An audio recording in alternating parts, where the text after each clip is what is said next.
Assalamualaikum warahmatullahi wabarakatuh. Perkenalkan, nama saya Intan Dwi, nomor absen 17 dari kelas 11 F2, akan menjelaskan tentang analisis SWOT. Kalau mau tahu kelanjutannya, yuk simak videonya. Selamat menonton. Apa sih analisis SWOT itu? Analisis SWOT adalah singkatan dari strength, kekuatan, weakness, kelemahan, opportunity, peluang, dan threats. Analisis SWOT dapat dilakukan oleh siapa saja, termasuk individu yang memulai atau menjalankan bisnis sendiri. Di saat yang bersamaan, analisis ini akan meminimalkan kelemahan serta ancaman yang mungkin akan muncul. Analisis ini juga berupaya menilai faktor internal dan eksternal. Apa sih faktor internal dan eksternal itu? Faktor internal merupakan kekuatan dan kelemahan yang ada pada perusahaan. Sedangkan faktor eksternal yaitu peluang serta ancaman yang akan dihadapi oleh perusahaan. Analisis SWOT dilakukan melalui proses identifikasi sejumlah faktor yang mempengaruhi kinerja perusahaan, yaitu yang pertama, kekuatan. Kekuatan ditentukan berdasarkan faktor internal yang membuat perusahaan lebih unggul dari kompetitor. Yang kedua, kelemahan. Kelemahan ditentukan dari faktor internal yang membuat perusahaan kurang unggul daripada pesaingannya. Yang ketiga, ada peluang.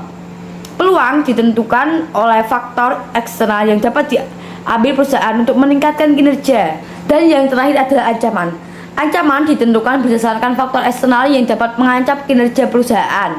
Selanjutnya ada tujuan utama analisis SWOT, yaitu menemukan aspek krusial dari kekuatan, kelemahan, peluang, dan ancaman yang dapat dialami oleh suatu perusahaan.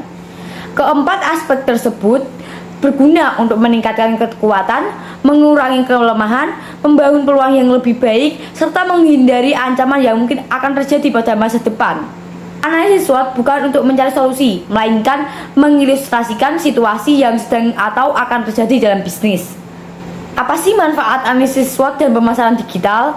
Pertama adalah menentukan tujuan pemasaran. Analisis SWOT akan membantu dalam mengevaluasi kekuatan, kelemahan, peluang, dan ancaman yang akan dihadapi perusahaan. Hasil evaluasi tersebut berguna untuk menetapkan tujuan pemasaran yang ingin dicapai oleh suatu perusahaan. Yang kedua adalah menentukan strategi pemasaran digital. Keberhasilan pemasaran produk akan meningkat bila kamu mencoba strategi digital marketing sesuai minat target audiens. Hasil evaluasi analisis SWOT, tepatnya peluang dan ancaman, bermanfaat dalam menentukan strategi pemasaran digital yang ingin diterapkan. Yang ketiga, ada meningkatkan performa strategi pemasaran. Kelebihan dan kekurangan strategi pemasaran digital juga bermanfaat sebagai bahan evaluasi untuk peningkatan performa. Kamu juga bisa merancang strategi pemasaran yang lebih efektif agar lebih berhasil pada masa depan. Yang keempat, ada mengubah kelemahan menjadi kekuatan.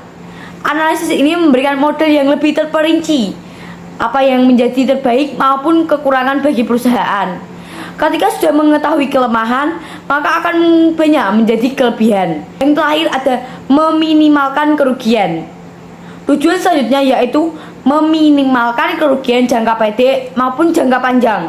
Misalnya, perusahaan mengurangi kerugian finansial dapat mengevaluasi manfaat serta kerugiannya. Kesimpulan yang dapat diambil dalam analisis SWOT adalah strength, kekuatan, weakness, kelemahan, opportunity, peluang, dan threats, ancaman adalah alat penting dalam strategi bisnis. Perusahaan mengidentifikasi faktor internal dan eksternal yang mempengaruhi kinerja dan pertumbuhan mereka. Melalui analisis SWOT, perusahaan dapat mengubah kelemahan menjadi kekuatan, meminimalkan kerugian, dan memahami ancaman serta peluang yang mungkin dihadapi di lingkungan bisnis. Dengan menentukan tujuan analisis SWOT, melakukan penelitian industri, dan memahami pasar, perusahaan dapat membuat keputusan yang lebih baik, menghadapi rintangan, dan menemukan solusi yang efektif. Analisis SWOT bukan merupakan panduan untuk pengambilan keputusan yang lebih baik dalam mengelola bisnis dan mengoptimalkan kinerja perusahaan jangka panjang.